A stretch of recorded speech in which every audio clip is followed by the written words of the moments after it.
এবার গণমাধ্যমে বেশ এক প্রশ্ন ছুড়ে দিয়েছেন নির্মাতা আশফাক নিপুণ, কারণ সাম্প্রতিক সময় 2025-26 বছরের অর্থ বাজেট প্রকাশ করেছেন ডক্টর সালাউদ্দিন সাহেব, এবং সেখানে জানা গিয়েছে অনলাইনে যেসব কন্টেন্ট দেওয়া হয়, ওটিটি প্ল্যাটফর্মগুলো, মুভি, ওয়েব সিরিজ দেওয়া হচ্ছে, সেখানে নাকি 10% শুল্ক আদায় করবে।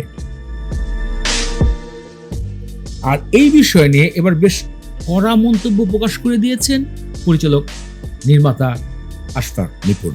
তিনি বলেন যে যদি এই সব কন্টেন্টের উপরে শুল্ক হয় তাহলে কন্টেন্টের মান কমে যাবেন, এবং এর সাথে যারা সাবস্ক্রিপশন কিনে, অল্প টাকার সাবস্ক্রিপশন কিনে ভালো ওয়েব ফিল্ম, ওয়েব সিরিজ, নাটক দেখতে চাচ্ছে, তারা কিন্তু আগ্রহ হারিয়ে ফেলবে, ধীরে ধীরে সরে যাবে।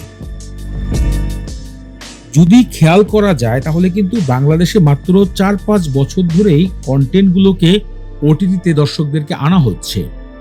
মানুষ এখন চরকি, হইচই, আই স্কিন এবং বাংলাদেশের বিঞ্জির মতন কিছু সাইট রয়েছে যেগুলোতে ভালো মানের web series, web film, movie দেখা যায়।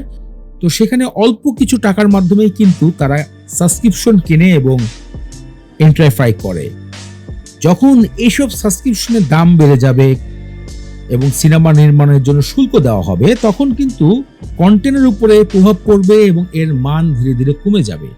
আসলে এই বিষয়টাকেই গণমাধ্যমে তার ফেসবুকে নির্মাতা আশফাক নিপুণ কথা বলেছেন, এবং ওনার পোস্টকে ঘিরে আরো একাধিক মানুষ কিন্তু শেয়ার করছেন এবং এই কথার সাথে যুক্তি প্রকাশ করছেন যে সবে মাত্র আমাদের দেশে এই বিষয়টা হাজির হয়েছে, ওটিটিতে মানুষ উকিঝুঁকি মারছে, আর এই সময় যদি শুল্ক আদায় করা শুরু হয় তাহলে ওটিটির খরচ বেড়ে যাবে এবং এর সাথে নির্মাতারা কিন্তু তাদের কাজের পরিমাণও কমিয়ে নেবে।